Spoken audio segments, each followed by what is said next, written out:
सफलता के लिए सबसे बड़ी बाधा है बहाने बनाना। हमने जो लक्ष्य चुना है उसमें इंटरेस्ट नहीं होता, इसलिए हमारा मन कोई ना कोई बहाना ढूंढ लेता है। लोग बहाने बनाते हैं क्योंकि अपने सुविधा कंफर्ट जोन से बाहर नहीं निकलना चाहते। लोग बहाने बनाते हैं क्योंकि उन्हें आराम पसंद है या फिर आराम करने की आदत होने की वजह से उस आराम को छोड़ना नहीं चाहते। लोग बहाने बनाते हैं क्योंकि उन्हें सफलता हासिल करने के लिए हार्ड वर्क नहीं करना है।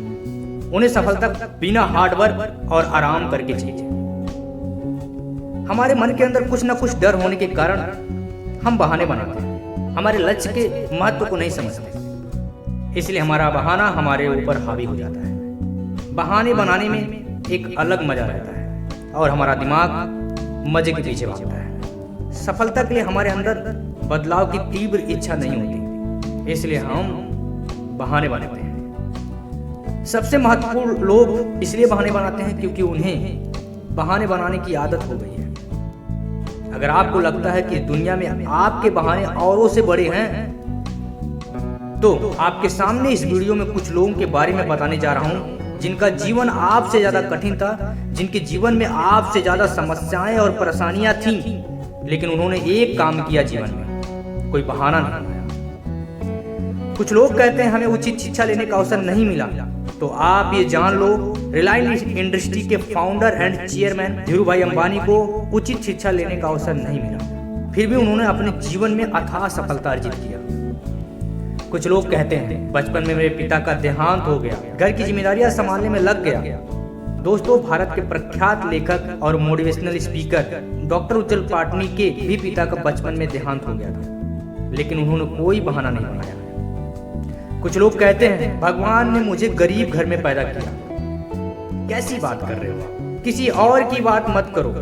भारत के पूर्व राष्ट्रपति एपीजे अब्दुल कलाम भी एक गरीब घर में पैदा हुए थे। कौन सा बहाना बना रहे हो आप और कौन सा बहाना बनाओगे आप? कुछ लोग कहते हैं मेरी आधी उम्र काम करने और बच्चों की परवरिश करने में निकल गई। आपको शायद मालूम नहीं, निरमा कंपनी के निर्माता श्री करसन भाई पटेल का भी आधी उम्र साइकिल पे निरमा बेचने में निकल गई, बच्चों की परवरिश करने में निकल गई, लेकिन आज वो एक बड़ी कंपनी के मालिक हैं। कौन सा बहाना बना रहे हो आप? कुछ लोग कहते हैं मेरी बचपन से ही बुद्धि कमजोर थी, तो आपको बता दूं थॉमस अल्वा एडिसन को बचपन से स्कूल से मंद बुद्धि बोल के निकाल दिया गया था और आज वही पे 40 से ज्यादा आविष्कार किया। कुछ लोग कहते हैं कि मैं बहुत बार ट्राई कर चुका हूं, अब हिम्मत नहीं रही है। अरे अब्राहम लिंकन को याद करो, जो व्यक्ति 15 बार चुनाव हारने के बाद अमेरिका का राष्ट्रपति बना। कुछ लोग कहते हैं मेरी उम्र बहुत कम है, तो शायद आपको पता नहीं, बिहार के मुजफ्फरपुर जिले का रहने वाला सूर्यांश मात्र 14 साल का लड़का है। आज 56 कंपनियों का सीईओ है। गूगल करके देख लो। कौन सा बहाना बनाओगे आप? इस वीडियो को मैं बड़ा नहीं करना चाहता, नहीं तो आपके सामने मैं ऐसे सैकड़ों उदाहरण देता जिनके जीवन में आपसे ज्यादा दिक्कत और परेशानियां थी। बहुत सारे असफल लोग बहाने देते मिलेंगे, लेकिन उन्हें पता ही नहीं बहानों से उनका कितना बड़ा नुकसान हो रहा है। इसे ध्यान से समझना। हम जब दूसरों को बहाना देते हैं तो हम खुद को सफल होने से रोक रहे होते हैं, अपने दिमाग को अपने खुद की प्रगति पर काम करने से रोक रहे होते हैं। हम अपने दिमाग को निष्क्रिय बनाते हैं, हम दिमाग को ऐसी ट्रेनिंग देते हैं वह हमारे खिलाफ काम करेगा। जितने ज्यादा हम बहाने देंगे उतने ही हमारे मन को खुद के खिलाफ काम करने को मजबूर कर देते हैं।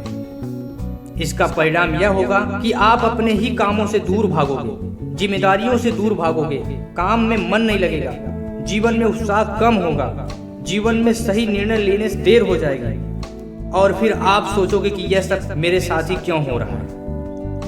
यह सब आपके साथ इसलिए हो रहा है क्योंकि आपने ही बहाने दे देकर अपने मन को और अपने दिमाग को कुछ नहीं करने की आदत डाल दी है। बहाने को दूर करने के लिए हमें स्वीकार करना पड़ेगा आज तक मुझे सफलता नहीं मिली है, वह मेरे लापरवाही, कमजोरी और आलस की वजह से है, और यह दुनिया का सबसे बड़ा मानसिक रोग है। इस रोग को ठीक करने के लिए मुझे खुद को बदलना पड़ेगा। मुझे मेरे खुद के ऊपर दया करना छोड़ देना होगा, खुद के प्रति कठिन होना पड़ेगा, क्योंकि अभी हम खुद के प्रति कठिन नहीं हुए तो बाद में अपना जीवन बहुत कठिन हो जाएगा।